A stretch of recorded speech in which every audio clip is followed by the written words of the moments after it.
everybody. Welcome back. ScaleRiders podcast, episode number 56.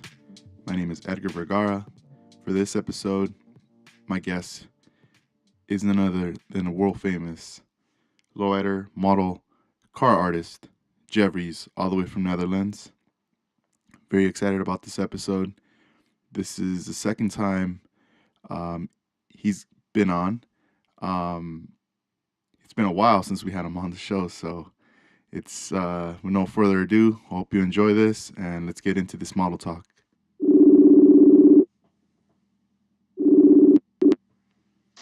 Edgar, how you doing? Hey, Jeffries. Well, how are you? I'm doing fine. Man, I'm working like a crazy man. that's dope. Hey, so it's afternoon over there, or is it night already? Yeah, it's in the afternoon. Yeah, it's Okay. around 5 p.m. over here. Yeah. Oh, that's good. Man, last night I was like, I need to go to sleep already because I'm gonna have a hard time waking up. Oh, really? Yeah. Yeah, I was having too much fun last night. I was like, I need to go to sleep. So I'm glad I was able to wake up on time and so we could do this episode. So that's cool. What are you working on right now? That's good, man.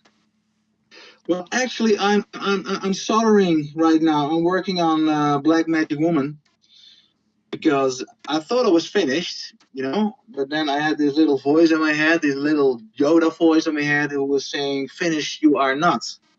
And indeed, I'm not finished at all. So I'm working 3 days in a row right now, finishing all my stuff, making it look a little bit cleaner, making it more easier to work with, especially the display with all the wiring going on.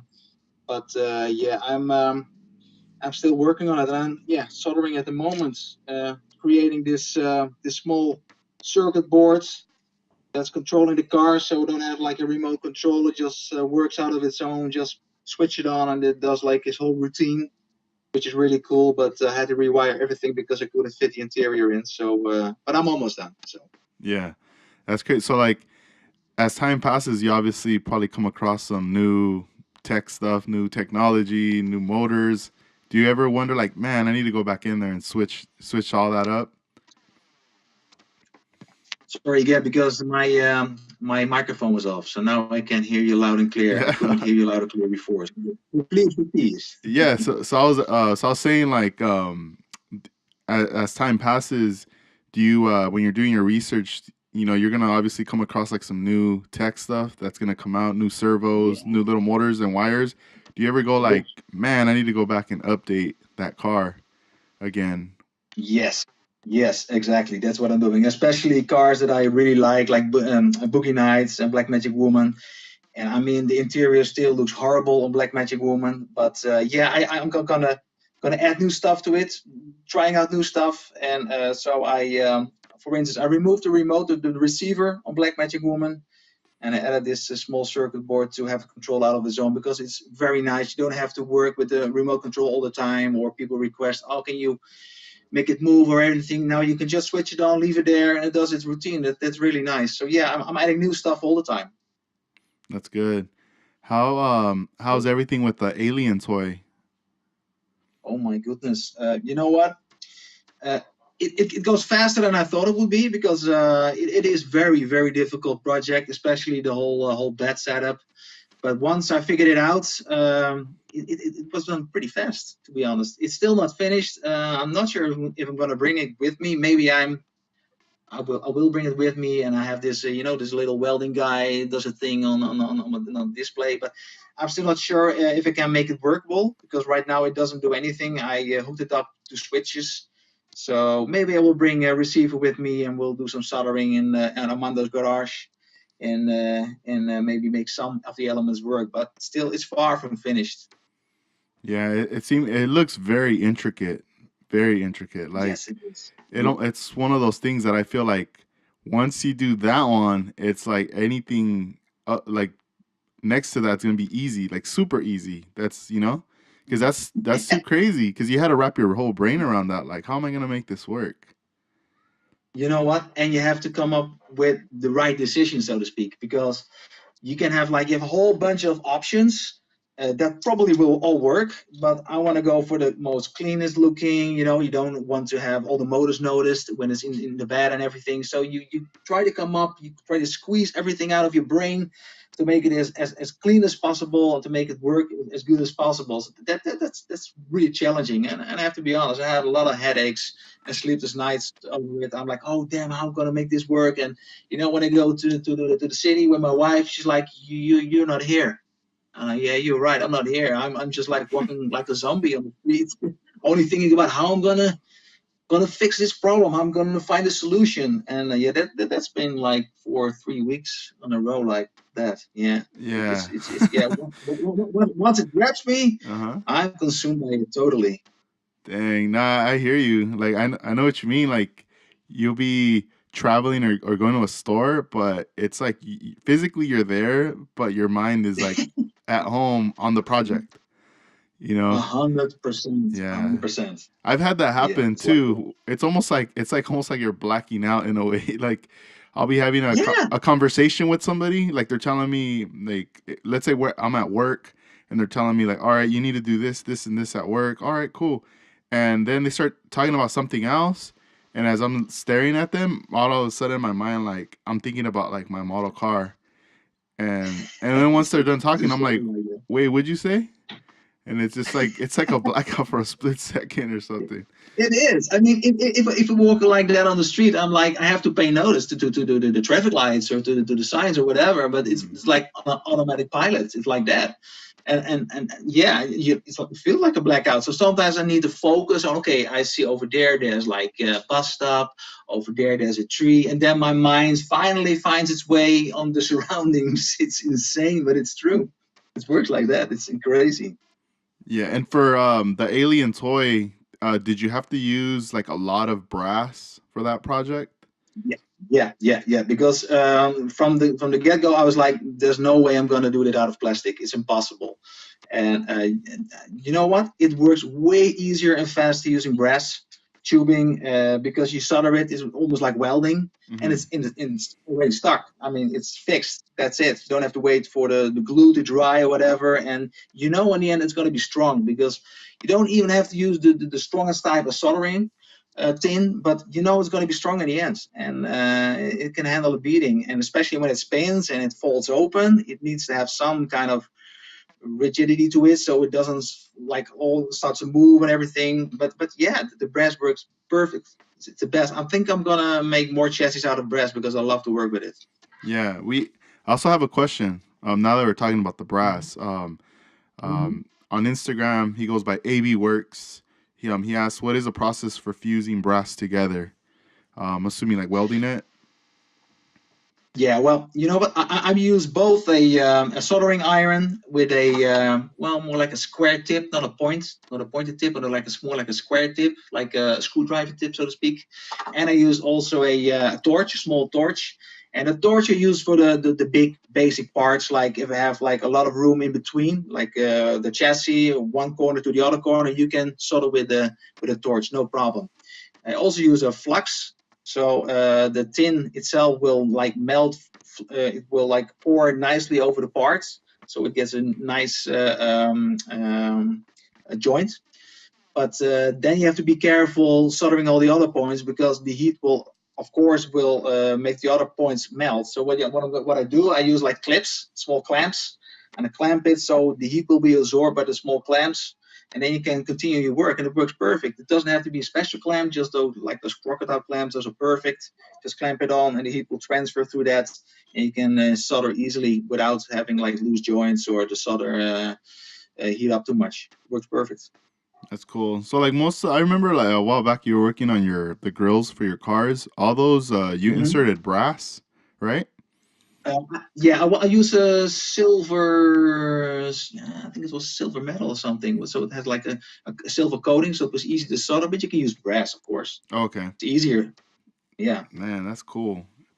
You think yeah. in the future, like all the people who build the hoppers that are using styrene, in some years they'll probably start to switch it up, start using more brass for their cars. Well, Well, it depends on if it's needed, yes or no. If it's not needed, if the styrene chassis proves to be enough, then why should you bother like creating a whole chassis out of brass? But if you want to go more into detail, and you have like a more fragile car and chassis, whatever, then you can make a chassis out of brass. Hmm. And I think it's a challenging. You also learn new skills, which is very cool. But for instance, I notice a lot of guys are working on mini trucks, bad dancing mini trucks, and then I definitely would advise to use brass for the chassis because you need that rigidity. You need it to have it strong, not moving. So then I would definitely use brass. Nice. And as you've been working on the alien toy, have you acquired new tools, like extra tools, adding to what you already have, or you just kind of been using what you already have? You know what? Tool wise, I live in the medieval. I'm like, it's like I have like crappy clamps or whatever. I have crappy scissors. I have crappy tweezers. It's like all crappy stuff. Yeah, I mean, but this stuff I have probably for 22 years already, Hmm. and that's the stuff I'm working with. And I would love to have like an whole arsenal of nice tools. I mean, I'm jealous whenever I look at your pictures and you're posting up these nice, super nice tools from God Hand Tools, for instance. I'm like, oh my goodness, I'm drooling over those tools. But then again, if I look at the price, they're like 6,000 yen. I'm like, whoa, that's a lot of money for a flipper. And I'm like, damn. But then again, I would love to have it. I mean, it's super nice stuff, and I'm sure it will work much easier, especially having a whole arsenal of that kind of tools. It makes life easier for sure. So perhaps when I'm in Japan, I will definitely buy some more tools that will make my work easy.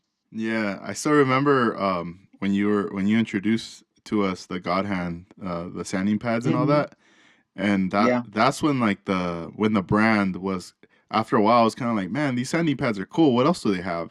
And I started yeah, like digging into it, but then I looked back at photos that I took of the inside of the store of the walls with mm-hmm. all the accessories and tools, and then I started to notice now to recognize the packaging on all the Yeah, different like everything was there that day. It's just I didn't know yeah, about it.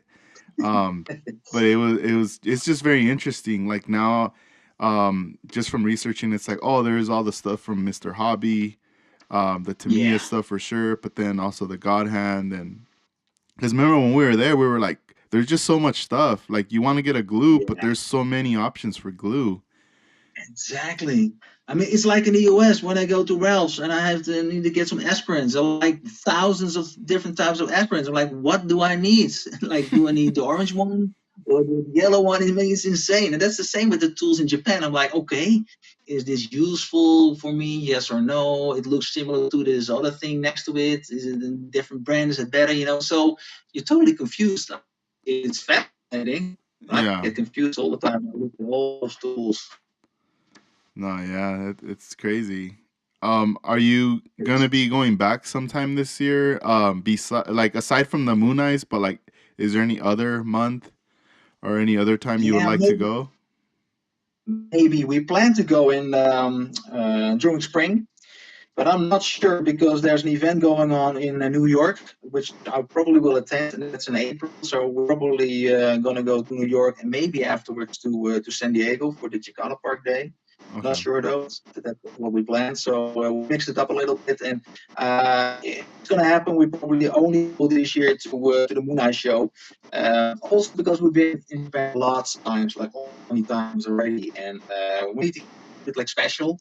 And my wife was there a couple of months ago, and she noticed that there are so many tours nowadays. It's crazy. You can feel and you can sense all your friends are going there, and it's a lot more busier than it was ever before. So that's also something we're like, okay, just wait, and just let the excitements grow, build up, and then at the end of the year we're going to Yokohama for the Moon Eye show. Yeah. So Yes. that video you recently posted, Yeah. a video that Danny Hidalgo made with you. Yeah. That thing's Yeah. dope, dude. I was like, am I Yeah. watching something on TV? Like, Yeah. man, like this is I'm sick. so crazy happy with that to have that document because it's almost like have a business card. You can show people this is me, this is what I do, this is what I love to do, and it's shot brilliantly. He did a terrific job on it. He definitely puts a lot of time into it, and we basically shot it around the same time we did the Lowrider magazine video. He went out to Los Angeles, and we shot the video at Armando Flores in his garage, and yeah, he did a crazy good job. Also at the Peterson Museum, all the footage, yeah, it looks badass, professional. Oh Totally. yeah, very professional. I was like, man, this like I don't I it just when I seen it, I was like, man, this is so dope right there. Yeah. And And I'm so happy that he put all this effort into it, because it's something to have and to hold. I mean, it's so cool, so nice to mhm. have. Did you was like when on the parts where they're showing all the B footage, like when you were younger and all this Mm-hmm. other stuff, I just like the way everything's all edited like together because you're talking about how you were when you were growing up, a lot of things you were Mm-hmm. like you were teaching yourself, you were just Yeah. like you had these ideas and you were just like creating them and it's interesting because in that little doc um I was like, man, I want it to be longer, but Mm-hmm. the at the Yeah. same time though, it's very like a good amount of time because it breaks it down, and it does Yeah. give True. you a sense of like, oh dang, like since you were young, you were doing all these different things creatively leading up to now.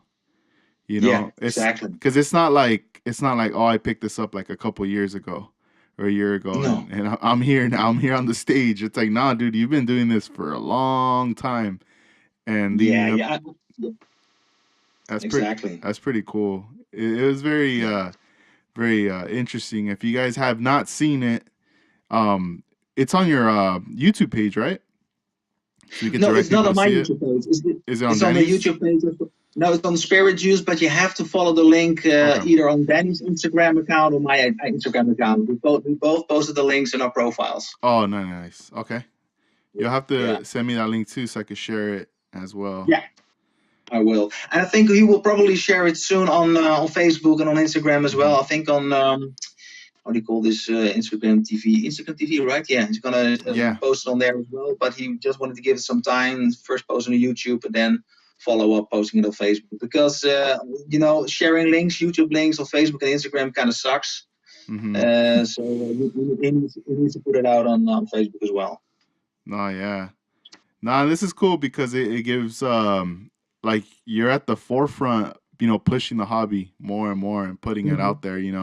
Um I'm sure people are gonna see this who have probably they're people that don't even build model cars or anything, Mm-hmm. but they know Mm-hmm. about it and then they're gonna be like they're gonna see that and they're gonna be like, wow, like look at how where it's gone now. Like that level. It's a whole nother Exactly. Yeah. level. Well, it's probably the same excitement and jaw-dropping thing that I had when I first opened Lowrider Bicycle magazine and saw those plastic model cars hop and dance. I'm like, damn, that's so cool. It was so advanced for me to see that, and I think the people right now living these days and age, they're like, oh wow, that's really cool. There's something different than just creating models, static models. It's just like adding more stuff to it and make it move and make it come to life, pretty much. Yeah, it's funny because like in there you kind of mentioned like yeah I just like started it and you didn't it's not like you knew how long you were gonna do this for, but it's like look how Mm-hmm. many years have passed and you're like yeah I just stuck to it and It's, it's it's, it's crazy. It's crazy, yeah. mhm, And it's hard to explain, but then again, I found that it combined everything that I liked. It combined everything. I mean, it's like the technical stuff. It's like the model building. It's like the miniaturization of things, of the real thing. That's what I really like, and it combined all the things that I found fascinating. So that's probably the reason why I'm still doing it. yeah. And when you started doing all your first projects, were you right off the bat Mhm. like branding yourself like with your name and everything or not yet, or did somebody tell you like hey No, you should put your name and like put it out there so you start to get more recognized for what you're doing? No, not at all. Not at all. There was nothing going on. I mean, it was 92 that I started out. There was nothing, and there was no internet. It was just like the magazine was the only thing that I could check. And Lower the magazine had some models in it. Lower the Bicycle magazine came out in 93, I think, the first issue. So that was the only thing I had. And I didn't know about other people in the world who were working on it and how advanced they were already. No, nothing. So I think it was around maybe 98, something like that, that the first web page was there where people shared their work, their Lowrider model cars. And I remember being at the public library. You had those how do you call those columns with the internet, and you have to put coins in it, and then you can like print some pages of Big Kids Enterprises website. And I cherish those pages. They look like shit, but I cherish those, because it was the only stuff I had. Like, oh damn, this is my connection to America, to a store in America where they sell actually Lowrider model car products. So it was insane, and I spent a lot of money on that machine, but I still have those prints, and that was the only connection I had with the model car scene, the Lowrider model car scene. Yeah, dang, that's crazy. I didn't know about that, about the whole printing thing. That's interesting. Yeah. And then that probably made you more want to come out to California or to the U.S. to see this like firsthand. Yeah, it was my dream to go to Pegasus. I think from the when I saw like the ads in Lower the Bicycle, I was like, oh man, I need to go there. And when I had the opportunity in '97, I went out there to Pegasus, met David Anthony Garcia, which I mentioned before, and it was like a dream come true for me. And I was like, oh man, I need to come back next year, and I did. And then it took a while for me to come back to the US, and now it's like on a very regular basis that I go back to the US and meet all my friends over there. I mean, I have more friends in the US than I have over here, to be honest. Oh wow, yeah. Yeah. It's crazy. No, yeah. I mean, it's like a lot of people, they love your work, and then like you as a person, so it's always like cool. Like when you come out, they're like, hey, what's up? They want to catch up, follow up, hang out. And it's one of those things like you're coming out here, it's like vacation time, a show, but then you also like in the back of your mind, you're like, man, I need to prep my cars. I need to make sure that they're ready, running good for the presentations. Yep, exactly. And that's where I'm at right now. And like I mentioned before, I was like, I'm finished. I don't have to do anything. But then again, when I opened up my boxes, I was like, oh my goodness, I forgot about this. I forgot about that. I see I need to fix the cylinder on next level, which came off, etc. And then you always try to demand the impossible, because of course I want to have like Alien Toy ready to a point that I can show it, working. But that's impossible to squeeze it in like that. It's impossible. So I tried to do what I could, and I'm very happy at the moment that I did what I did. So it looks pretty good. Yeah. So you just recently also did an announcement on Instagram for NNL West 2019. Yep. You're coming out. Yep. And man, I didn't know, I was like thinking, is he going to come out or not? And then finally when, you posted and everything, I was like, all right, it's official. He put it out there. He's coming. So that's dope, man. Who knows, always knows that I'm coming? That's like the Mando. He always knows, no, you can trust me. He's coming over. No worry. And I'm like, no, I'm not sure myself. And I'm, you're coming over. I know. It's like 2 days before you're telling me you found a nice cheap tickets and you come over. And I'm like, well, I guess you're right. So he knows more than I do. Yeah. That's cool. I was like, because a lot of people have been talking about it, that they're going to be in town, that are from out of town. So it was just kind of more like, it would be pretty neat if you came out. I mean, if you talk to every model builder, who doesn't want you not to be there? Like everybody wants you to be there, because I know not everybody can go to every show. So whenever you get an opportunity to go to a show, you're hoping like, I know I'm going to see a lot of model cars, but it would be pretty rad if Jevries was there as well, so I could see his cars. So that's super nice. That's super nice of all those people that are really liking that I'm coming over here. That's super nice. Yeah, like one of my friends, George, Vision 124, like this is the first time he's gonna be flying out from New Jersey, and so he's gonna be hanging out with us. He's gonna be out in NNL West, and then he'll be down over here. Really? For the Roadster show. Nice. So there's like a lot going on that way. That's a busy weekend too. It's action packed to the max. It's crazy. Then the Danny D show, the Paint or Die is going on. Yep. So there's a lot going on, and then for you coming out, it's like a treat. You're gonna get to see model cars, but you're also gonna see 101 scale cars, like Yeah, all which I this like a lot. Yeah. artwork, like all the stuff you're into, you know, Yeah. and Exactly. you're gonna get Exactly. to. Yeah. And if you have time, you might be able to even hit up some hobby shops or something, you know. So Yeah. And empty my pockets, empty my wallet for sure. here, take Gonna it go all. home broke. Take it all. Man, go Oh my home all goodness. broke. Where's the money? Ah, man, I spend it all. Well, usually, Edgar, usually I'm going to a show and I don't buy nothing because I'm just too confused, I'm too excited, and I think, oh, what do I need?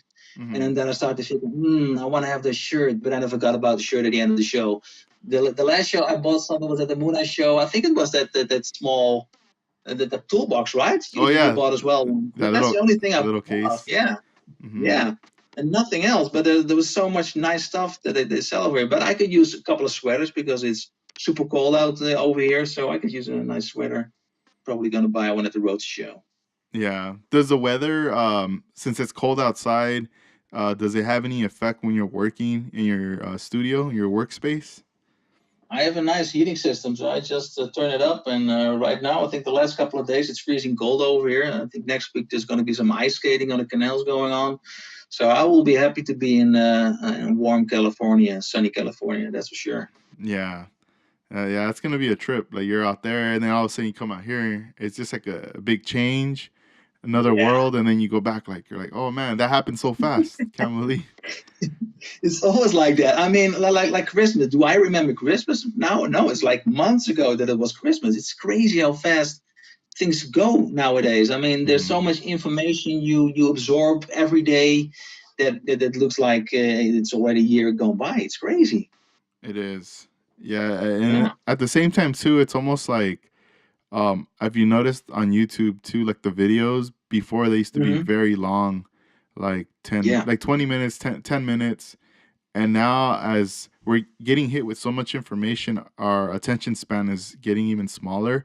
Like Yeah. now True. we want to watch a video. If we're scrolling and the video says, oh, it's like 10 minutes, we're like, all right, I'll watch it. And then if it's Hmm. 5, all right. If it's 1, all right, I'll watch it. Like it's getting kind Yeah. of smaller and smaller. But if we see like a 20 minute or 30, you're like, "Ah, I don't know if I want to, I don't know if No. I have the No. time." No, you're completely right. It's insane, and it goes for a lot of things on the internet as well. Everything needs to be so easy, like almost like you're playing with Duplo Lego, like the stuff for kids. It needs to be super easy, almost Yeah. like to have to be dumb almost. It's like Hmm. insane. But then again, there's so much info you absorb all day. It's impossible to filter everything, and I definitely need to stay away more from my phone and from my tablet because it's crazy. It's crazy how much time you spend on it. Yeah, I feel the same way. After a while, you're using the phone too much to post, to Mm-hmm. like and all this stuff, and just to see information of what's out there. Next thing you know, Yeah. your phone or your tablet's all heating up because you're just like on it, and you're like, man, I need to stop. My hand's getting all Yeah. hot from this. Oh my god! And what about your brains? My brains are almost melting when I try to absorb all the info, and I'm like, oh my goodness, I need to put that thing away now because it's too much. Yeah, Too much. Yeah, no, yeah. it's crazy. Even like this whole week, just from or the last couple of weeks, like working on the car like every day that I'm working on. Mm-hmm. It's Mm-hmm. like just recently, the car, I clear coated it. So right now Mm-hmm. I don't have any, I'm not messing with the body or anything right now. So I feel like Mm-hmm. a lot of the hard part or like a lot of those things are done. But Mm-hmm. I feel like, all right, I have a day to kind of chill and relax, or a couple of days to focus on something else.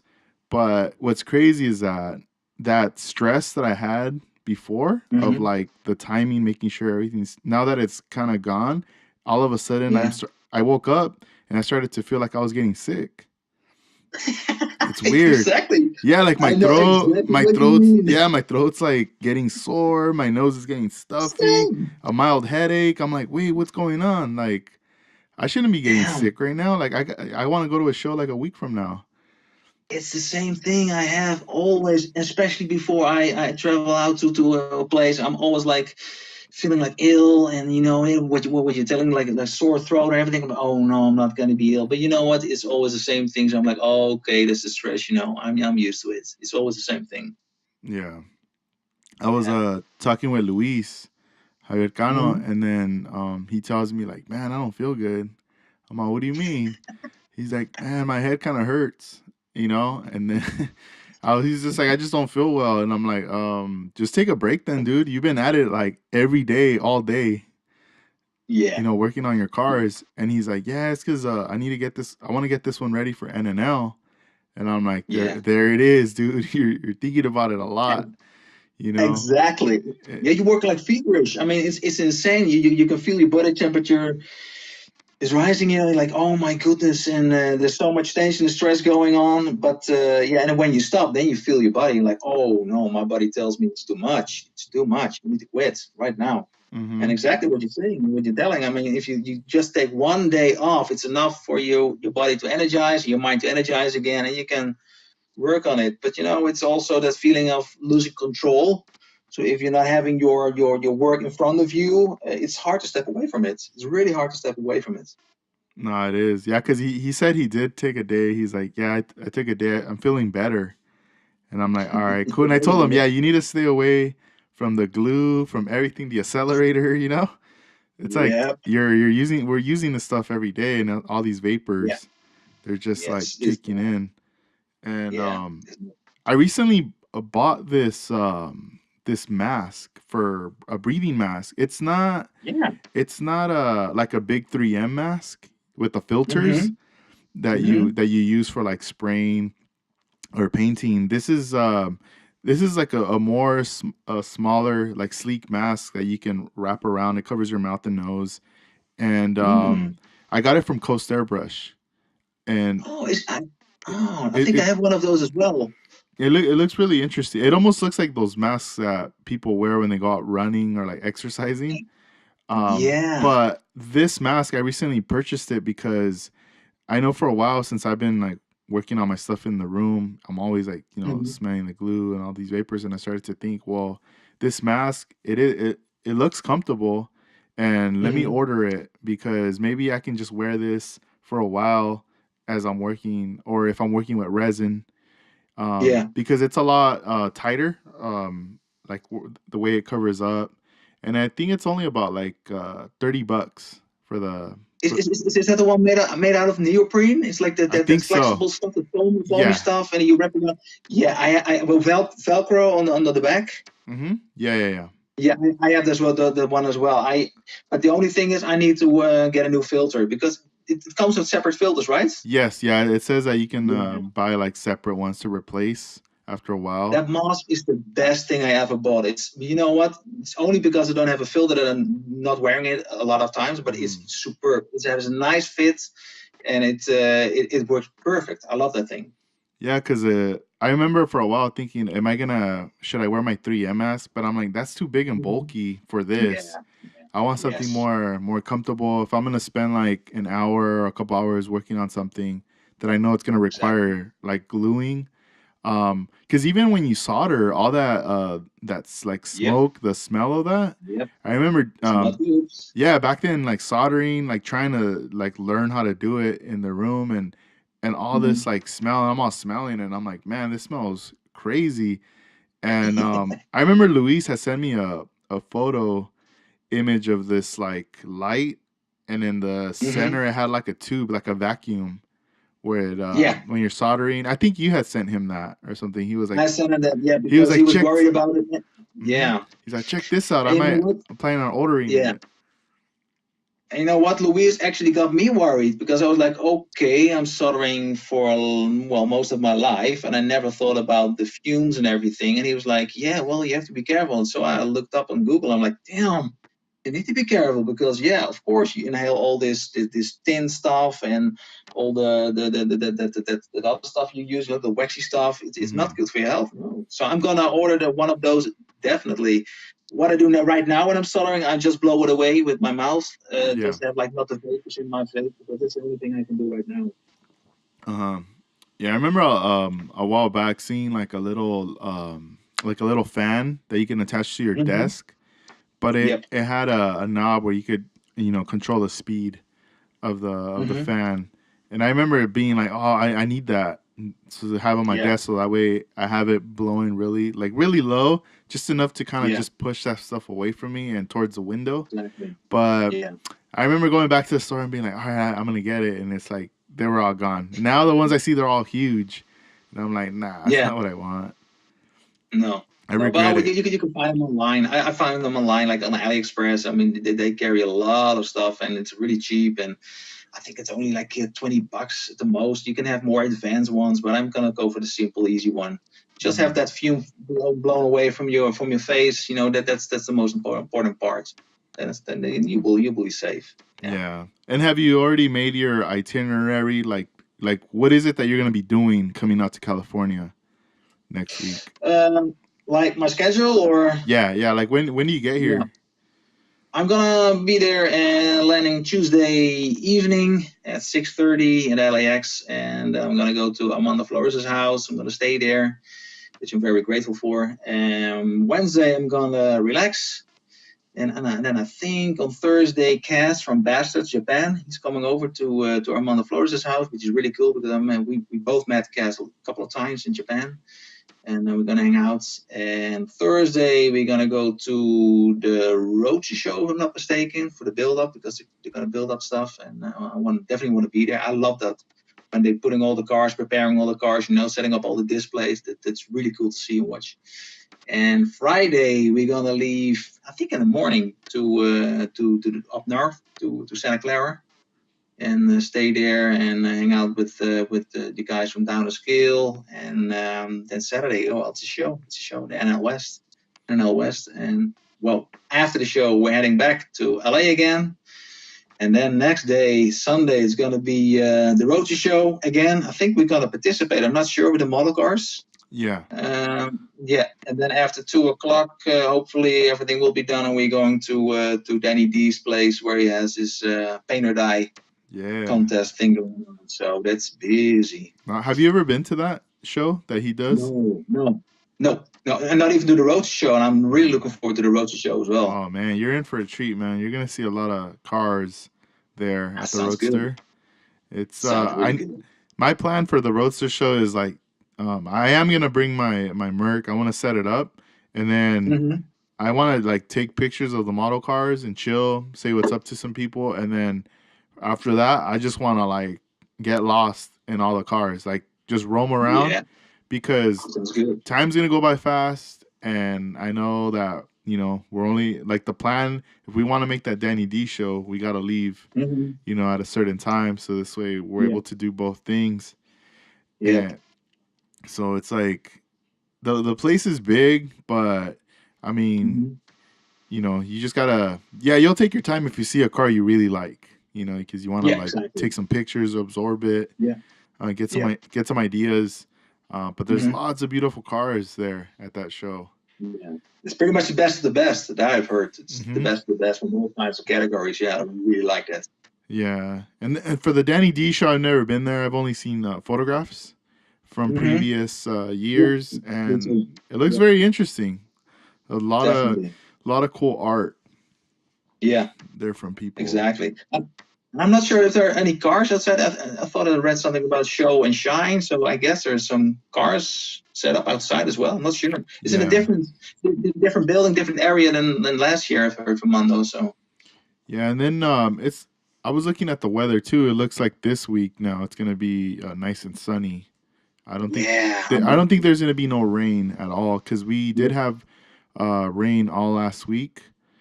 Yeah, I've heard about it. Yeah, and it's crazy because those were the days where I started to kind of stress a little of like, all right, the weather. How am I going to work on this car and painting it?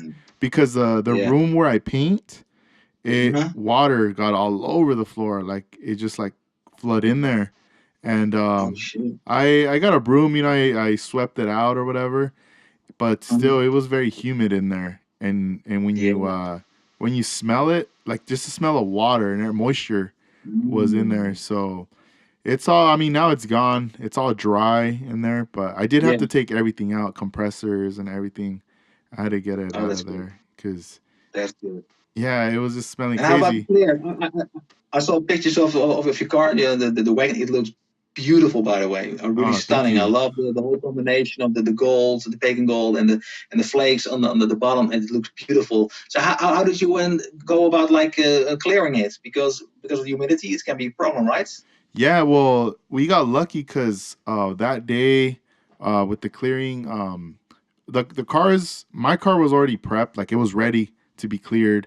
Armando's Mm-hmm. wagon was ready to be cleared, and my initial original plan was I was gonna go clear it at my friend's body shop, Mm-hmm. and he was gonna let me clear it there, and then I was gonna leave it there, and then the following day I was gonna drive it out to Armando's house and give it to him.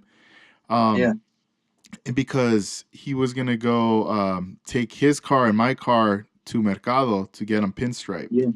So in San Diego, so that was gonna be the initial plans first for clearing, but then that day I ended up on Friday. I got off work early, and I was talking to Mm-hmm. my father, and I was telling him, you know what, this is where I'm at right now with this model. I need to clear it and I'm going to do it at my friend's house. But you know what? I actually talked to Armando, and he was saying you can do it over here. And then I said, you know what? Let's do it at your house, and I'll clear your car as well. Yeah, Um, which is a good deal. yeah, I was like, I'll clear mine and yours together, and in this way, we just leave it there in the garage, and Yeah. you know nothing's gonna mess with it or whatever. Like you know, we don't have to worry about anything. So Yeah. I ended up heading out there, and the weather was really nice. So Thursday was the last day that it rained. Friday was like, Okay. you know, like when it clears up, the sun comes Mm-hmm. out, the clouds are going away, the birds are chirping. Like in the Um, movies. yeah, like in the movies, you know, like turtles are crawling out of the ground, like all this crazy stuff was happening. Serious? I was like, man, and you know, and it does make you the weather, you know, it does put you in a good mood. So Oh, definitely. yeah, I Tell got me about it. got to his house, set up, and then you know, it's like a merry-go-round. You start with one part, clearing it, and then you Hmm. start shooting them all, and just giving it like 15 to 20 minutes of flash time Yeah. for it to dry, and then you come back again and you do another round, and then you go from there, Mhm. seeing how it's laying out. I ended up using for the first time House of Color Show Clear. Yeah. And I dude, noticed.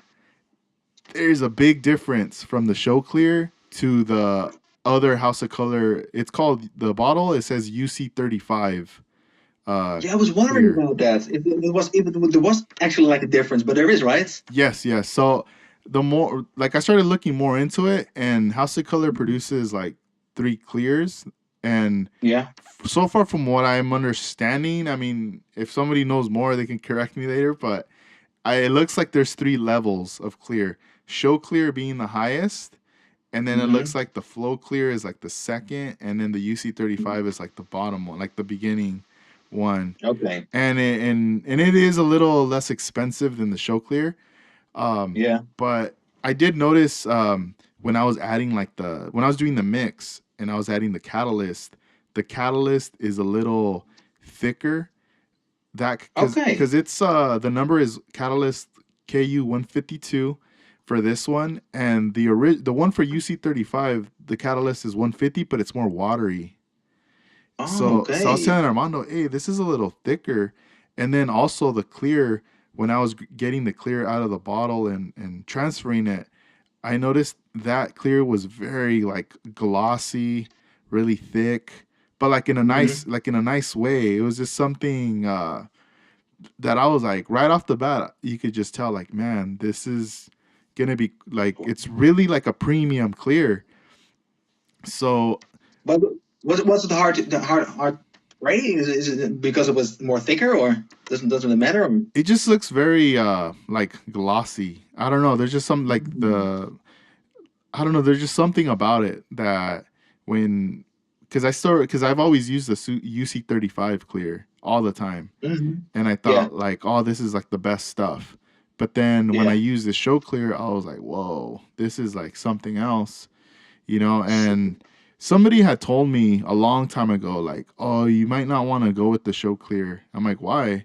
And they're like, oh, because I've heard that that clear you can't really use, like if you have it out on your car out, like the sun, it's gonna mess it up or something. Like it's only for Oh, really? inside, like the indoor, like let's say shows that are indoor. Oh. I'm like, really? And Mhm. I was like, well, the most model car contests are indoors, you know. Yeah, And true. then later somebody had mentioned, no, no, no, that was, I guess, back in the day, like the older, like the when they introduced Um, show clear. But now you can, like, people use it all the time in their lowrider cars or any kind of car.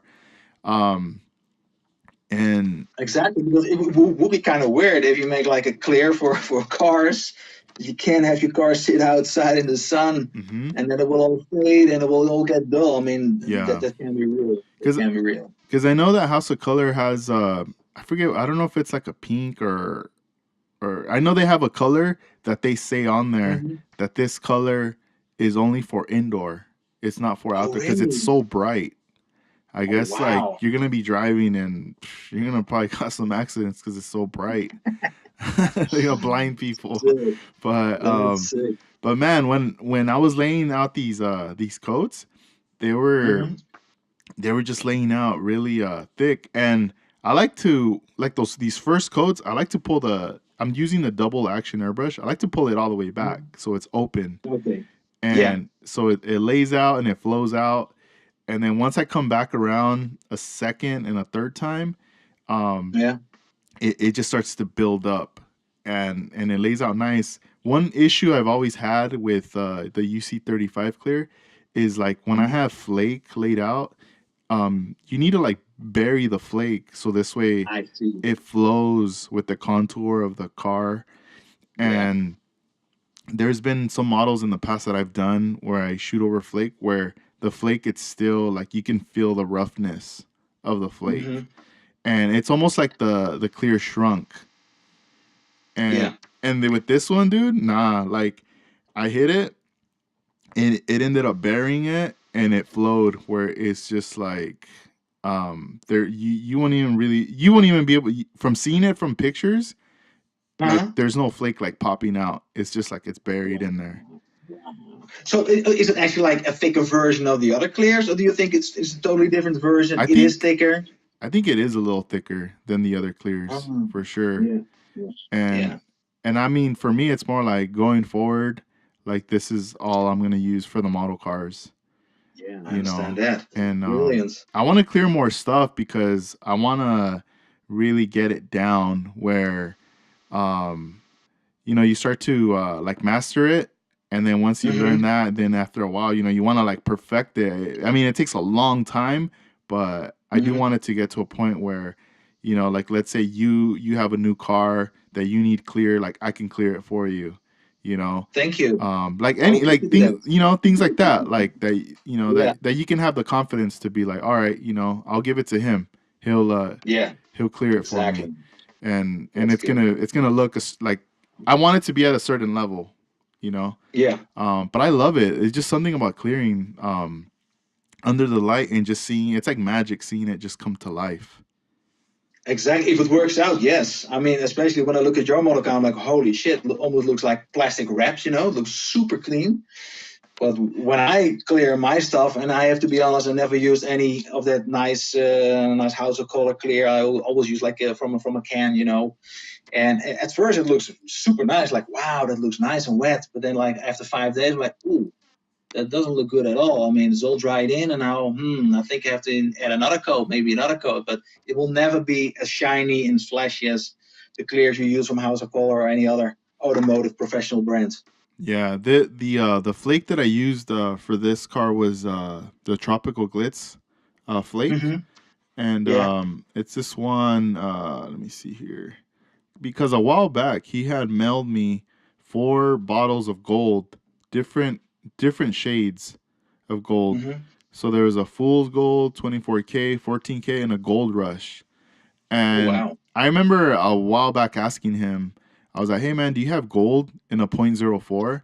And he was like, Mm-hmm. "Yeah, I do. It's just I haven't poured any out on any of the jars. Like I just don't have them ready at the moment." But I kept Mm-hmm. like bugging him over time. And then finally Manny was like, hey, what's your address? And then next thing you know, I get a package in the mail, and it's like 4 different shades of gold. And I was Oh, like, nice. whoa, what the hell? He just like hooked me up. And I remember for this car, I knew I was gonna shoot some gold flake, and I thought, oh, all right, well, I'll just go with like the traditional, like just regular gold color. Yeah. But then as soon as you get all 4 jars, you see the 4 shades, and then you put it next to the Mhm. model car. I was like, oh, wait a Nice. minute, that gold doesn't go with it. I have to go with. I went with this one. It's called Gold Rush, Uh-huh. and just like the color of it, um, it just has that tone that for sure would go with Yeah, the model car. And exactly. but it's cool because it's a small, like a tiny little flake, the .04. I'll hook you up with some, dude, when you come out. That way Ooh, you yeah. that way you can have some. If you, because I have plenty of it. Um, Cool. And it so pops like crazy. I mean, wow, it pops. yeah, yeah, no, I love it.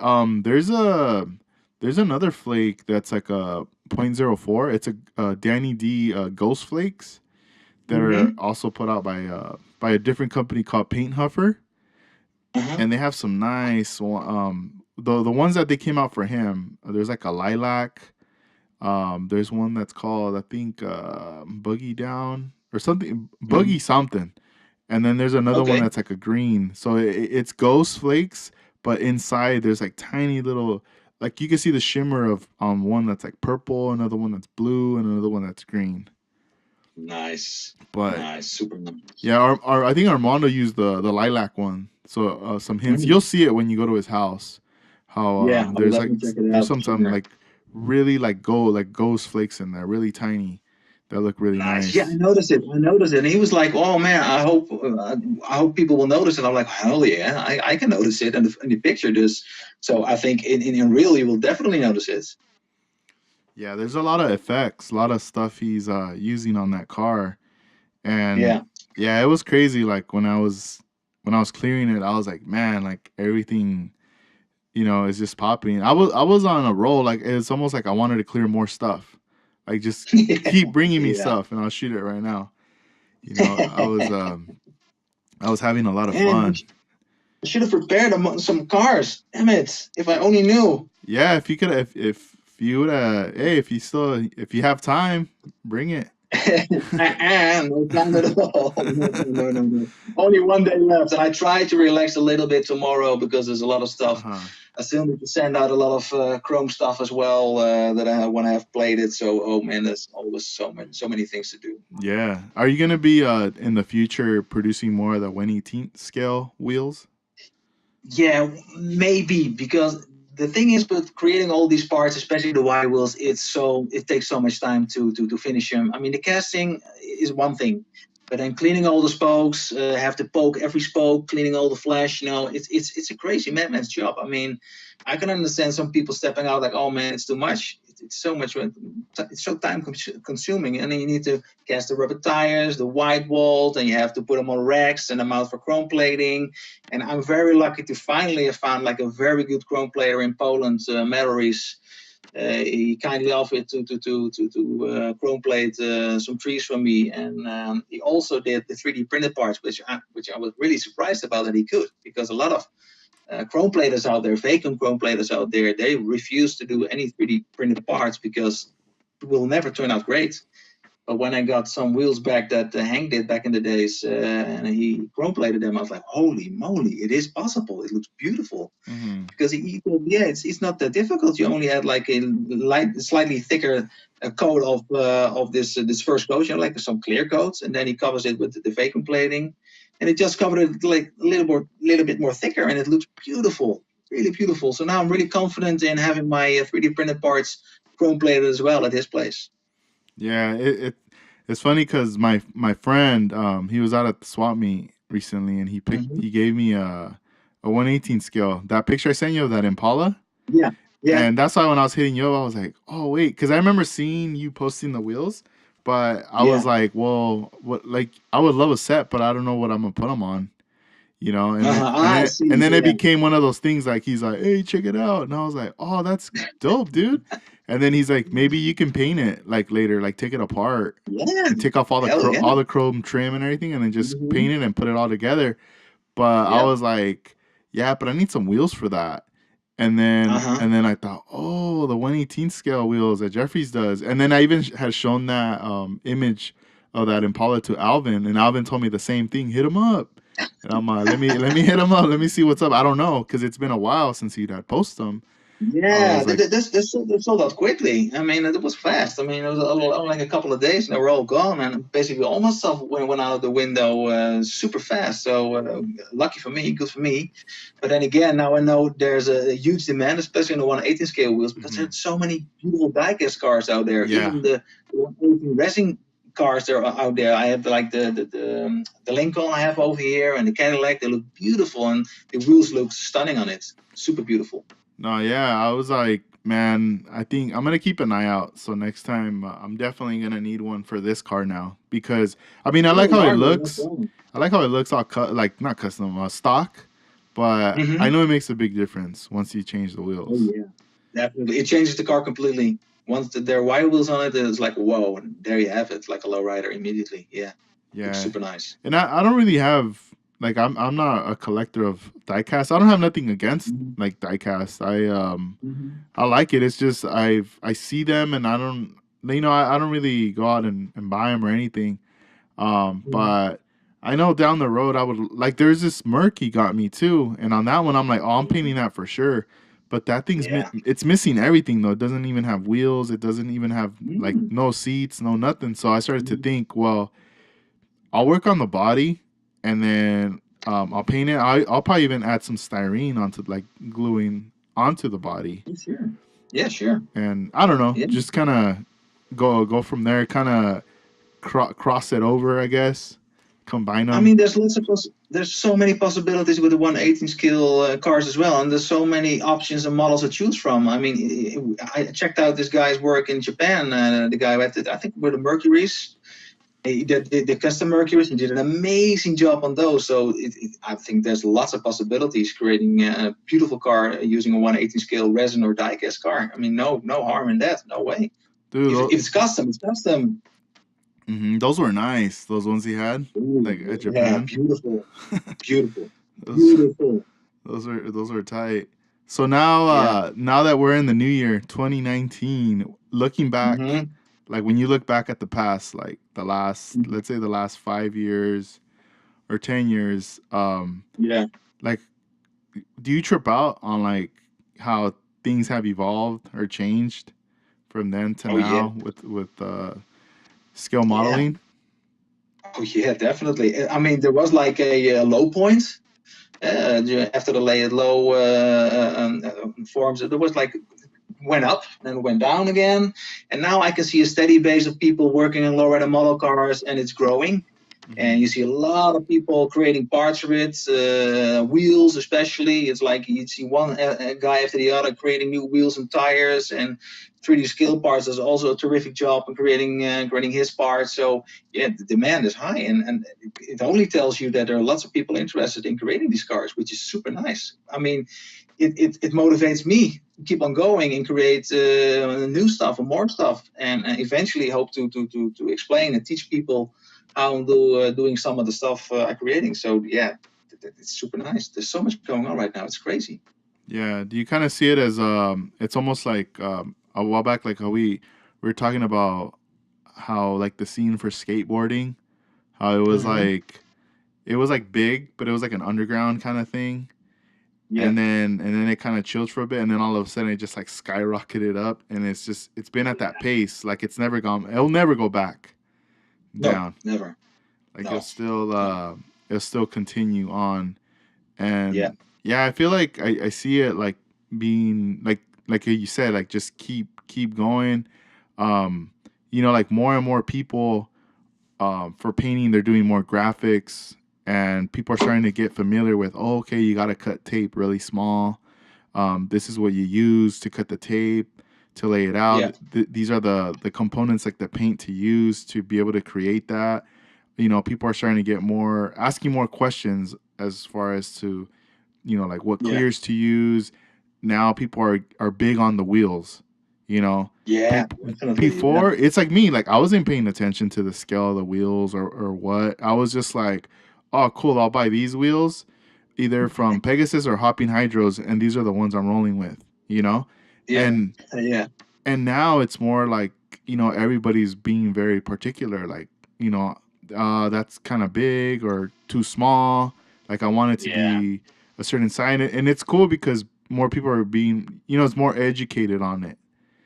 Yeah, definitely. And You know what? I was, to be honest, I was anal from the get go. I was like, when I start out creating my lower the model cars, I was always looking for what are the best lower the model car wheels I can get, and I was never satisfied with any of them. I mean, the ones I did love were the first ones Pegasus made. I really still think they look beautiful, nice, too big, but they're still nice.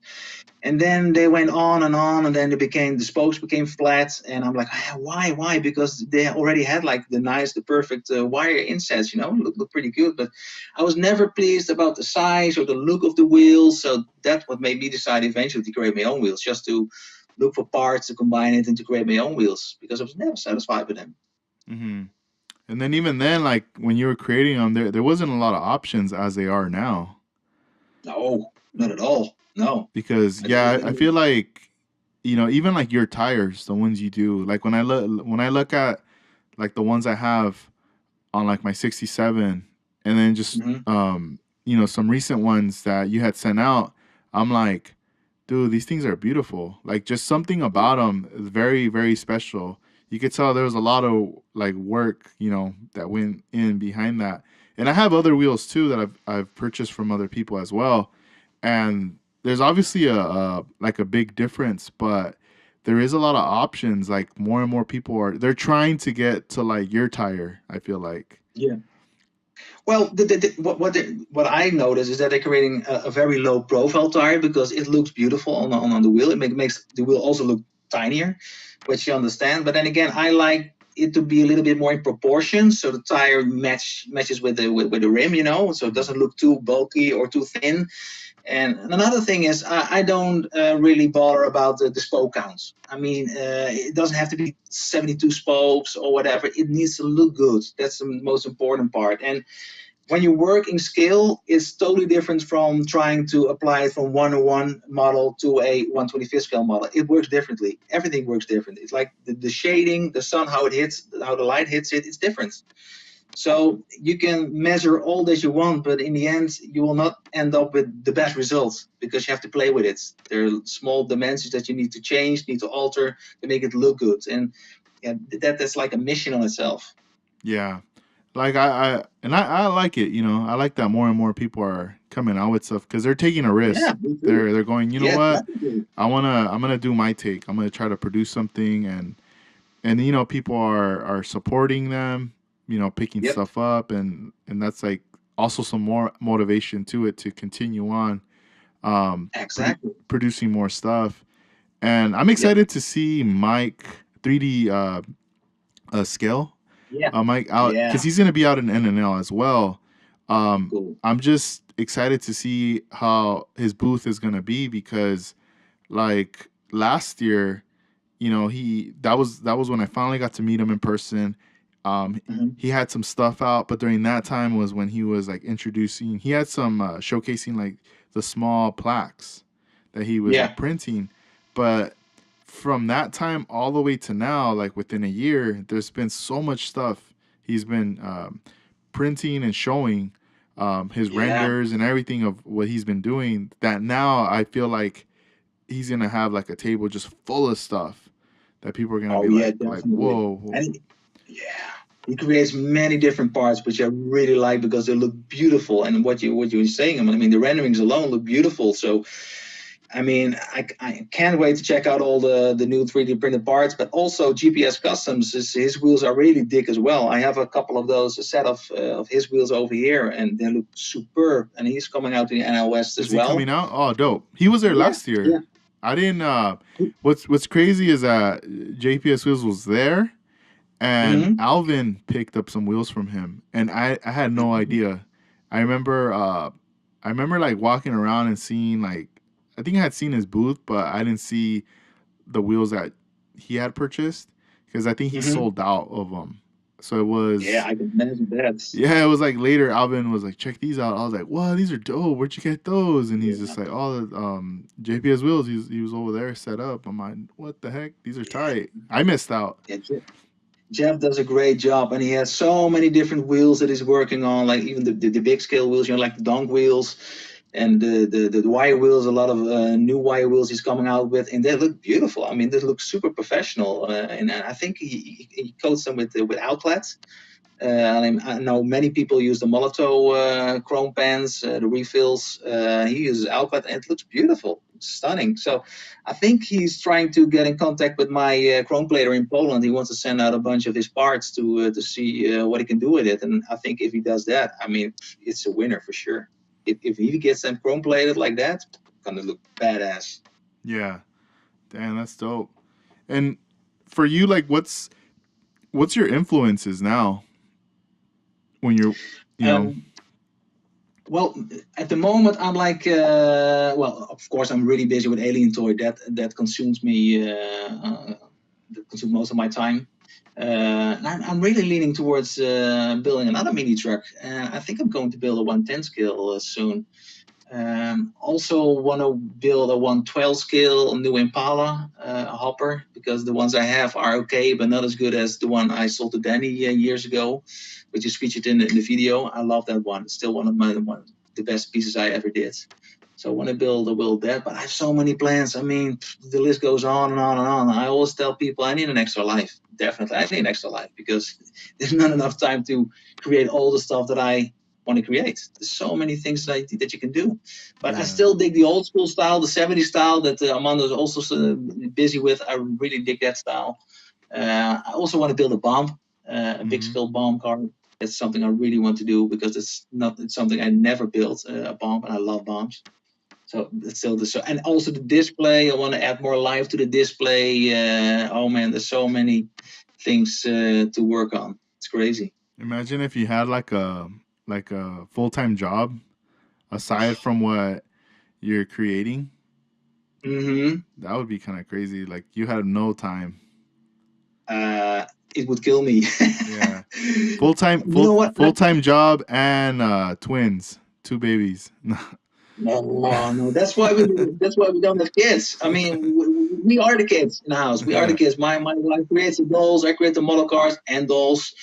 And no, there's no time for kids. We have pets. We have 4 cats running around, and that's more than enough to take on. And I'm really happy that I quit my job at this office, and my wife as well, and we can do whatever we want. We create the dolls. We have a nice income, and I have more than enough time to work on my model cars. And I'm pretty much spoiled, to be honest. I mean, I can arrange and manage my time myself. Of course, I need to make money at the end of the month, but then again, I'm pretty spoiled to do whatever I do. I mean, I can travel around. I can meet all the people out there. I mean, I'm very fortunate, definitely. yeah, that's cool, man. Yeah. Are you gonna be bringing a pretty big enough luggage bag to take home all the stuff you're gonna be getting out here? Well, you know what? I tried to manage my space very nice this time. So I left some stuff out, and I made some other stuff more compact, so I can bring more stuff with me. And I hope I can buy some nice stuff over there and bring home with me. Although that hardly ever happens, but like I told you before, I need some sweaters, some nice sweaters with a cool logo. I love the Cali swinging sweater, by the Mm-hmm. way. I love that one. I really want to have one of those. And also the Us versus Them brand, I really like that. And maybe a couple of Teen Angel t-shirts, which I really dig. So yeah, lots of stuff out there that I need. I want. Yeah, and make sure you pack that remote. Remember last time you came out? Oh man, that I was just mentioning it to my wife like 2 days ago. It was the most craziest experience I ever had, because I never had a flight being almost canceled, and we demanded to get off board, and the pilot was like, "No, you're not going off board." I'm like, "Yes, we're going off board," and I want my luggage. It was crazy. That never happened to us. It was that flight that I that I forgot my remote. It was insane. So I had all the time to go back home, pick it up, and then my wife in the meantime arranged direct flight for the next day with KLM to LA, and we got all the costs compensated, so we didn't pay for the tickets at all. it was the most craziest experience in my flying days Yeah, ever. we could. Crazy. It was crazy when you told us. We couldn't even believe it. I was like, "What? You forgot the remote?" I was like, Me neither. I was "Dang." panicking at the I was panicking at the airport. I was like, "Oh my god, how I'm gonna arrange something? I'm gonna arrange something." Hmm. And then, Unfortunately, I thought, yeah, because you were thinking about all these scenarios. Like, should I have my neighbor go over there and mail me the "Yep, remote? And yep, imagine how expensive that would have been to have it mailed like next day yeah, air or whatever. very, very expensive. Yeah, very expensive. I'm, Probably $150, something around that amount of money. I'm Yeah, glad it's crazy. I'm glad it Crazy. worked out that time. That Yeah, in a crazy way, it worked out. man. I have another Yeah, question before I yeah, forget because I have it written down right here. He's on Instagram. I believe it's Tony Johnson, Fab Kings. yeah. Tony, the man Tony. Johnson. So he asks, how did you do the moonroof? I'm uh, Ah, I'm assuming he, the electronic moonroof. yeah. He's bugging me about that one whenever he saw the first video of it. You know what? I shot some footage, I think a month or two ago, on how it works, and I was supposed to edit it and to put it on Instagram, but I forgot about it. The same thing goes for another how-to tutorial on gear motors, etc. Well, basically how it works, I use tiny micro linear servos, actuators, and they go just back and forth. And all worked with cables, with tiny steel cables, and it just pushes and pulls through the spring tubing I always use, also for my bed dances. It pushes and pulls the moonroof back and forth. And the last part to make the roof pop up, there's a small lip, and at the end of the moonroof, there's like a little space, so it can travel a small distance, and then the furthest distance it pops up. Then when you try to open it, then you slide the rack slides a little bit to the back, it falls down out of itself, and then it slides under the roof. That last part was crazy difficult to figure out, even though it turned out to be the most easiest thing to come up with. It's crazy. I thought about it for days and days and days, how to fix the last part of the roof popping up, sitting even with the rest of the roof. It was crazy. And then once I figured it out, I was like, what? It's so insanely simple. Why didn't I think about it before? That a lot of times it works like that. A lot of times, like it's. I always tell it's easier to come up with something difficult than try to make something difficult very easy. It's sometimes very confusing. It's really weird how things sometimes work crazy. Mhm. Damn, that's tight. Yeah, I always trip out like all the little things that are happening, and then the tiny little servos that you get. Mm-hmm. I'm always Yeah. like, man, I always thought the servos that they've been using for like the hoppers, like that, the micro Mm-hmm. servers, like that was as small as Yeah. it can get. But then next thing you know, it's like even tinier. Oh yeah. You know what? I think I was the one introducing the hacked microservice back in the days for lifting the rear up of your model car as well as the front. And just hacked them. I broke open the casing and made them smaller, but only because there was a gear motor. It was a gear motor basically what you're using, and you Oh don't yeah, use you know it. what? You're right, Yeah. dude. Sorry to cut you off. You're Yeah. right, because I remember when I was going on some of the hopper pages and doing research. Mm-hmm. I remember someone posting photos like saying like, "Oh, this is the way you set up the for the rear servos," and they showed a Mm-hmm. servo, and there was an area where it was cut, and the servo with the casing it looked like an L shape, Yeah. and then Exactly. about taking off the cable and soldering it or something on there, Yeah. Yeah. and I Yeah. remember seeing the image, and on the image it had the servo, and then it had your logo like on the corner Yeah. of the pick, Yeah. and yeah, there you go. And I remember trying it, and I did. I ended up like doing it on my car where I had it set up, and it fit really Mm-hmm. great on the six like a 64 Impala, Yeah. where you have both Yeah. servos like side to side, like an L Yeah. shape, just going around the wrapped around the wheel well Yeah. on the Exactly. inside. And I was like, Yeah. man, that's Exactly. crazy. How'd you come up with that? That whole like, Because because when I started out creating these working lower than model cars, I was always looking for a solution how to make the car stay up. And back in the days, you had to flip the switch to keep the car up, and then you will burn motors eventually, and you will smell it as well. So I was like, okay, I need to figure a way out that it locks. So either a gear motor or another way. And later on, the servos, they became tinier and tinier. And I was like, okay, it's just a gear motor. Basically, you don't need a circuit board. You can just rip out the circuit boards. You can make the housing smaller. And then you have like a tiny gear motor because there was nothing else available. Nowadays, if you go on AliExpress, on one of those Chinese websites, they have like crazy tiny gear motors for like dirt cheap prices. Like I think I paid $350 for 5 of those tiny gear motors, and they work wonderfully. There's no need to use those servos anymore, to hack them, to cut them. You just use one of those tiny gear motors and just put them in your car, and that's it.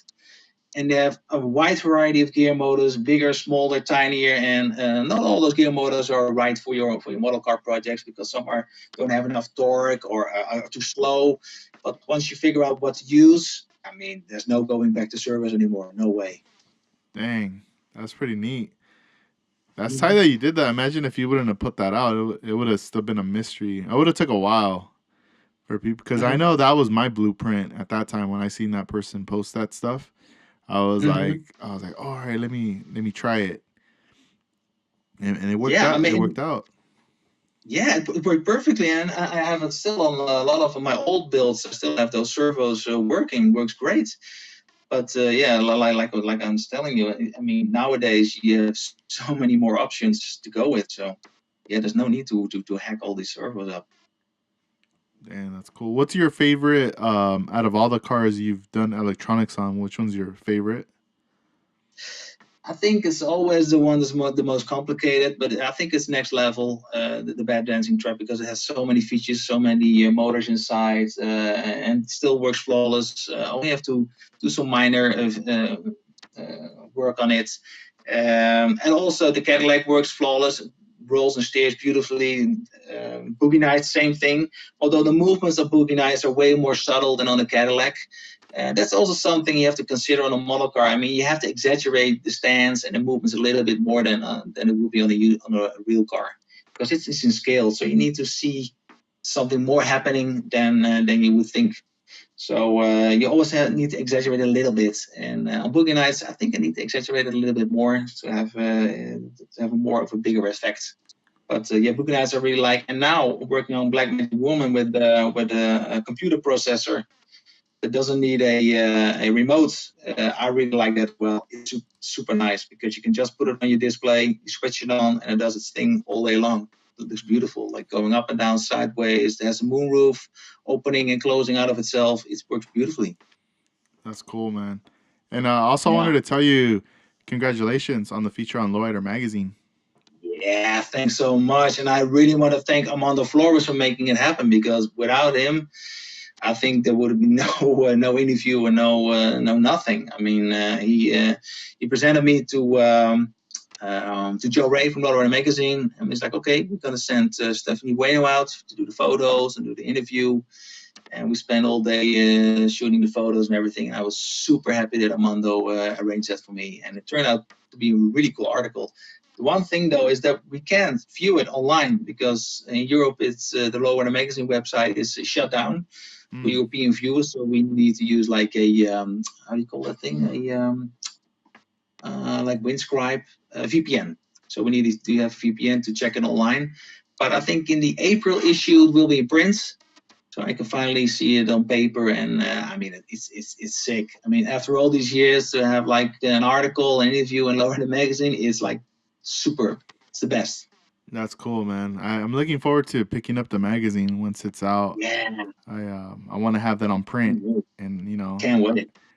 Are you gonna order later to have that like framed? Like how they sell those like I don't know what it's called, but I've seen them. It's like the Armando has one of his car in his magazine. It looks beautiful, super nice. Yeah, those are nice. Yeah, you need something like that, for your home. Yeah, right there. Yeah, definitely. That's pretty cool. Drop some coins, and then because it costs quite a bit. It was like $150, maybe $200 or something like that. Were you like nervous or anything during that process, like when you're gonna conduct like the photo shoot and all that? No, never. It's weird. The only time I was nervous was with Danny shooting the video, because Then you start to think about how your English is, because you're standing from the camera and you have to look that direction. And then he was standing in a different direction, so I was talking to pretty much no one. So you can see my eyes going from one side to the other side, because I'm talking to no one. You're standing there behind the camera. Yeah. So it was like crazy. And always you start to focus on how your English is and if you pronounce things correctly and you build up your sentences correctly. So that's always something that's on your mind. And with the interview, it's easy. You just write down your own answers or your own questions, and you just deliver it to Stephanie, who makes a nice story out of it. So that's way more easy. And also the photo shoot, I'm not too nervous about photo shoots. Although you have to try to put a nice face up, and I don't like to look like angry, so this nice friendly look, that can be challenging, to be honest. No, it is. One of my homie, I remember I needed to put together like a press kit for my music, my producing for music, to get DJ gigs and shows and whatnot. Because I remember before it was like people would just see you at a show and be like, "Hey, we want to book you. We like what you did. Are you interested? We'll get in contact," type thing. And then as time went on, people were more like, "Oh, I have a press kit. I'll send you my press kit." And everyone was like, "What's that?" So then now everybody had press kits, and now whoever didn't have one, I didn't have one. I was like, "Oh, I need to get one." So my friend is like, "Oh, don't trip. We'll go out. I'll photograph you. We'll go to various areas around the city. We'll get some candid shots or whatever. We'll put something together, and that doesn't look cheesy, whatever." And then I'm like, "Yeah, cool." So we do it, and I'm over here thinking in my head like, "Oh yeah, he must have got a cool shot or whatever. Like the background was dope, this and that." Exactly. He sends me all the pics he took of me, and dude, like I don't know what it wasn't even sunny. It was kind of gloomy, but enough that like I guess the angles he was hitting me, it was making me like squint my eyes, and also like my eyebrows and stuff were like I just looked pissed all the time. I looked mad. Every shot was terrible. Like I was like, "Oh, that's not even like." People are gonna be like, "Who's this dude? Like, why is he so mad?" It's difficult. I mean, I think it at least took 10 or 12 shots before I finally knew how to have my face in the night in a good fix, because it's because like you telling me, it's like you think about it all the time. Okay, maybe grin a little bit less, maybe look a little bit more forward, maybe squinch my eye a little bit more. It's insane. I mean, imagine you are like one of those Instagram stars taking selfies all day. I mean, that must be horrible. It's crazy. In front of your phone and trying to do the duck face or whatever. It's always insane. It's always the duck lips or one knee bent. Oh my God! I'm like, what the hell? What's going on? Oh, day in, day out. Can you imagine? Yeah. Crazy. Yeah, that's crazy. That's really crazy. Are you planning on buying any model kits when you're out here? Depends. I think there is a Toyota mini truck 120 scale coming out, or it is already there, that I'm really tempted about buying. I think it's already out. Hobby Lobby. Yeah, it is. Huh? I think Hobby Lobby has it. You get that with the coupon.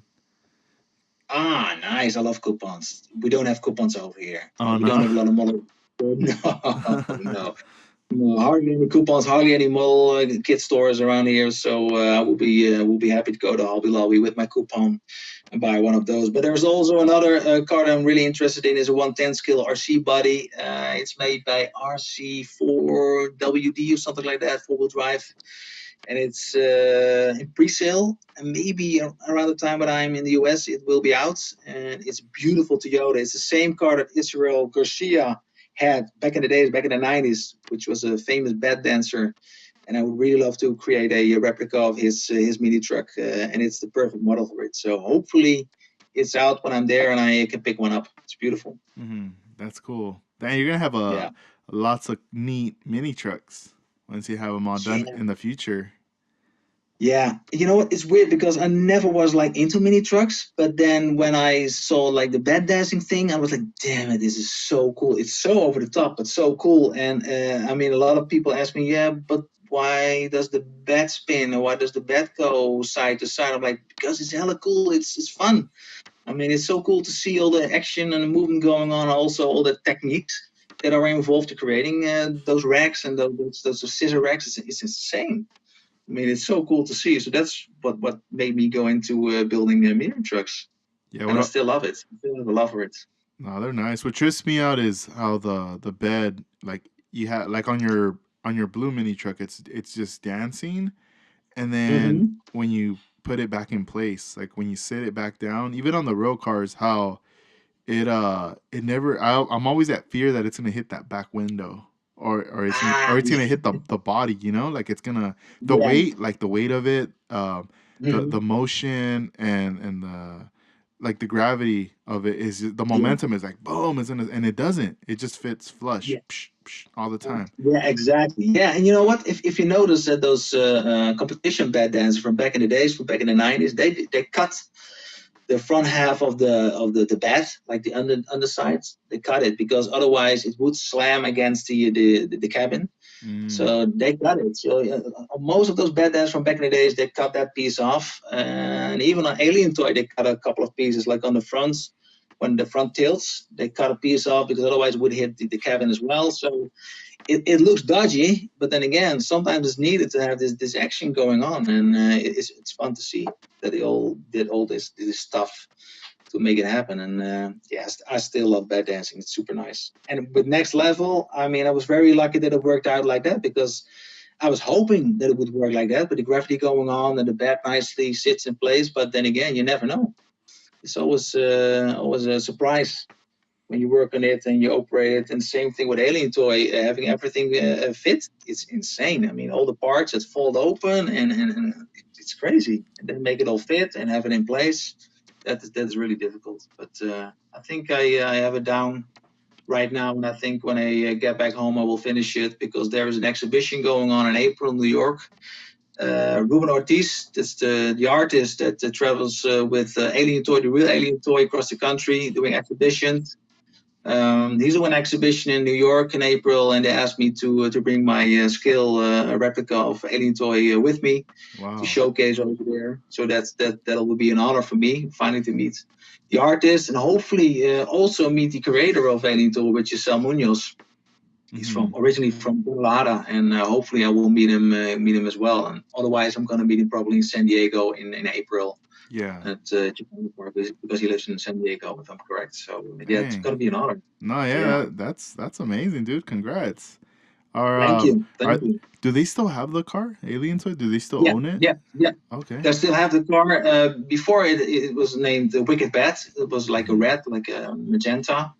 And then I think it was because of Ruben Ortiz that they turned it into this patrol car theme, this border patrol car theme, and it has like a deeper meaning than only like to look nice or look familiar. And he travels around it with across the states, and there's an whole story about the car and what it represents.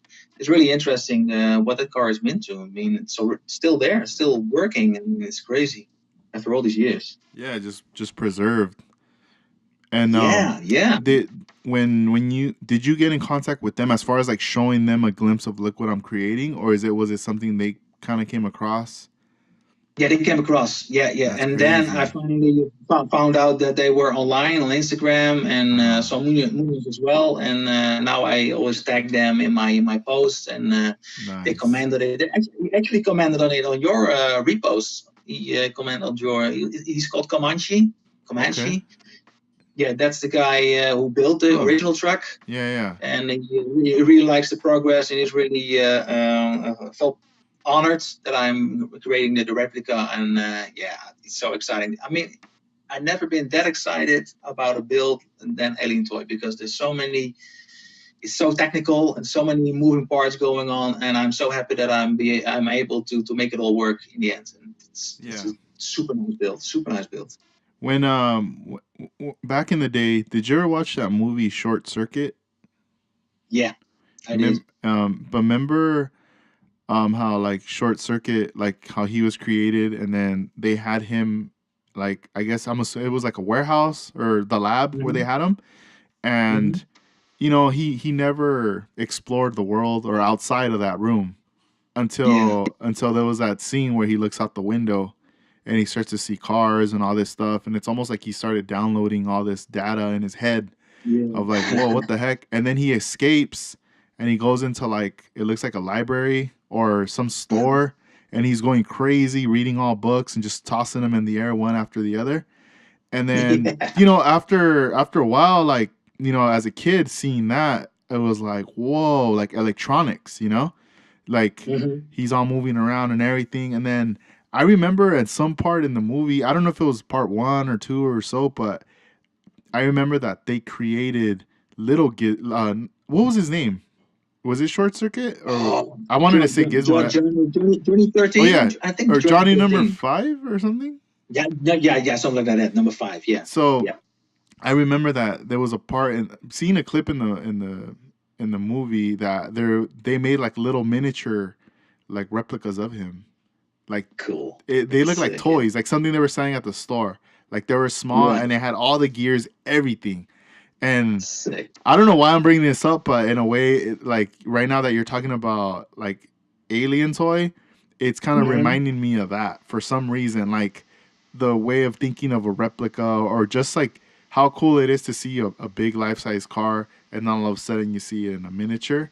And for those guys that created Alien Toy, to see what you're doing for them, it must be like mind blowing. Like, dang, I never thought I, I it mean, was gonna get to this. I was never the guy that is like really excited about stuff I created. Like, well, the last couple of years, yes. But with Alien Toy, I'm so excited. I'm like, wow, it's actually working, and it's super exciting to work on it. And I can imagine a lot of people will love the end result when it's all done and they see it in action and see it move. I mean, it even surprises me, to be honest, that I'm able to come up with the solutions, because there's a lot of problems building this replica model. But I'm really happy that I find so many solutions for all the things, and I already can see it working in front of my eyes. I'm like, oh yeah, this is going to move like this, going to move like that, and I have to solder this and solder that. And even, especially with all the small parts that are available right now. I mean, I had the idea to create Alien Toy back in the days, back in the 90s, but then, I mean, it's impossible to create with all the wires and all the switches and all the motors. I mean, there weren't any small motors back then. But to be able finally in 2019 to finish one remote controlled with 2 remotes, yeah, it's going to be awesome for sure. That's cool. Like it's all about the timing too. Like you have these ideas, but then it's only a matter of time in the future to have the Yeah. tools and have all this stuff, because back then the internet wasn't there. Nope. There was certain things you didn't have access to, and now it's No. it's it's like a whole different game. Like you have access to all this stuff, or people that are in these Yeah. industries too Yeah. that can Exactly. provide all those And things for you.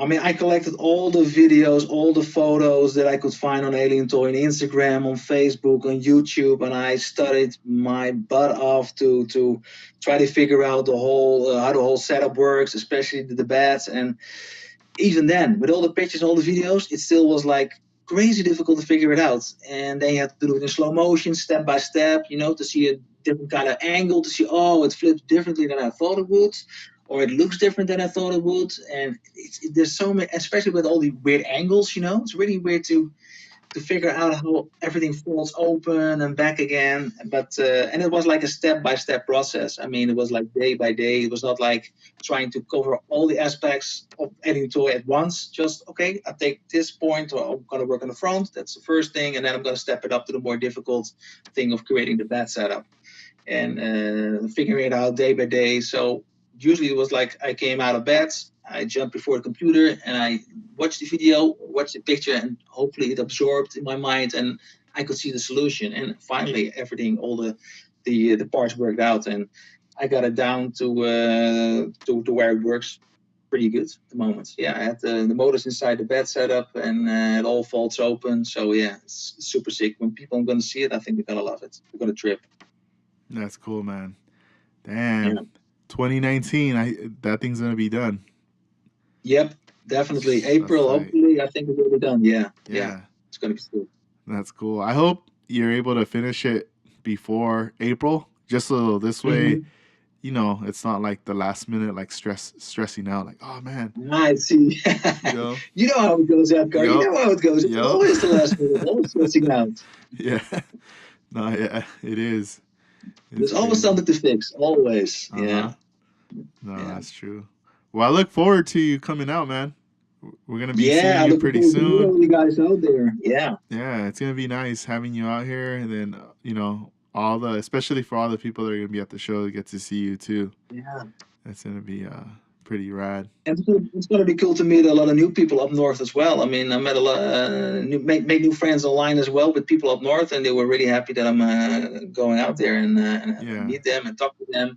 So it's going to be a busy day. Hopefully, you see something of the show, because usually that's not the case. I usually am busy talking, and I'm going home with a sore throat. So Yeah, you're gonna so hopefully I will take a small pause and just walk around and absorb all the model cars. Yeah, you're gonna have to drink a lot of tea in the morning before you head out. With honey.